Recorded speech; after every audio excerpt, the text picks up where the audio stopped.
या ठिकाणी आपल्याला क्वेश्चन नंबर 28 आज सॉल्व करायचा आहे. तर क्वेश्चन नंबर 28 दिलेला आहे. Let M be the mass and L be the length of thin uniform rod in first case. याच्या आता दोन केसेस आहे. फर्स्ट केस आहे त्याच्यात axis of rotation is passing through centre and perpendicular to the length of the rod. रॉडच्या सेंटरपासून pass होते आणि परपेंडिक्युलर त्याच्या लेंथचा आहे, म्हणजे याचा मोमेंट ऑफ इनर्शिया ml²/12 असेल. In second case axis of rotation is passing through one end and perpendicular to the length of the rod. एका एंडपासून पास होतं आहे आणि लेंथला परपेंडिक्युलर आहे. एंडपासून जर पास होत असेल त्याचा मोमेंट ऑफ इनर्शिया ml²/3 असेल. The ratio of radius of gyration in first case to that in second case. तर आपल्याला या ठिकाणी रेडियस ऑफ गायरेशनचा रेशो या ठिकाणी फाईंड करायचा आहे. तर हा क्वेश्चन 2020 आणि 2016ला आलेला होता. तर याचे 4 ऑप्शन आहे. A option 1, B option 1/2, C option 1/4 आणि डी ऑप्शन 1/8. तर आता बघूया याचा आन्सर काय असेल. तर या पर्टिक्युलर क्वेश्चनमध्ये एक रॉड दिलेला आहे आपल्याला आणि पहिल्या केसमध्ये या रॉडच्या ॲक्सिस जे आहे तिकडून पास होते तर सेंटरपासून पास होते. तर याच्या सेंटरपासून जर ॲक्सिस पास झाली तर याचा जो मोमेंट ऑफ इनर्शिया आहे तो किती सांगितला तो तुम्हाला I1 कन्सिडर करू आणि याचा मोमेंट ऑफ इनर्शिया असेल ml²/12 इतका असेल. ही झाली फर्स्ट केस. आता सेकंड केस दिलेलं आहे.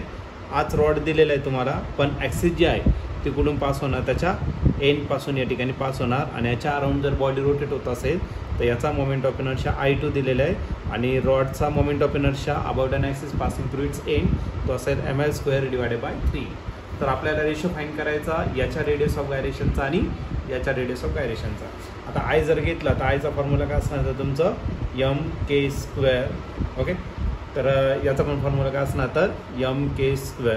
आता पहिल्या केसमध्ये k1 कन्सिडर करू रेडियस ऑफ गायरेशन, दुसऱ्या केसमध्ये काय करू k2 कन्सिडर करू. का होणार आहे कॅन्सर, मग k1² भेटेल तुम्हाला l²/12 आणि याचा जर स्क्वेअर रूट घेतलं k1 तर k1 भेटेल l किती √12. आणि तर सिमिलरली यम आणि यम काय आला कॅन्सल, म्हणजे आपल्याला k2² भेटेल, तो भेटेल l²/3 आणि फक्त k2 घेतला तर तो किती असेल l/√3. तर आपल्याला दोघांचं काय करायचं आहे रेशो फाईंड करायचा. याचा रेशो जर घेतला k1/k2, what is k1 it is l/√12 आणि याचा रेसिप्रोकल करू किती √3/l. l का होणार आहे कॅन्सल होणार, मग हे दोन्ही रूटमध्ये झालं, मग √3 की झाला 12. 3 1 1 3 4 की झाला 12. आता स्क्वेअर रूटमध्ये आपलं आन्सर आलं 1/4. ओके, 1/4 हे कशाचं स्क्वेअर रूट आहे तर 1/2चं. तर तुम्ही जर ऑप्शन जर चेक केलं तर या ठिकाणी ऑप्शन मॅच होते ऑप्शन नंबर बी.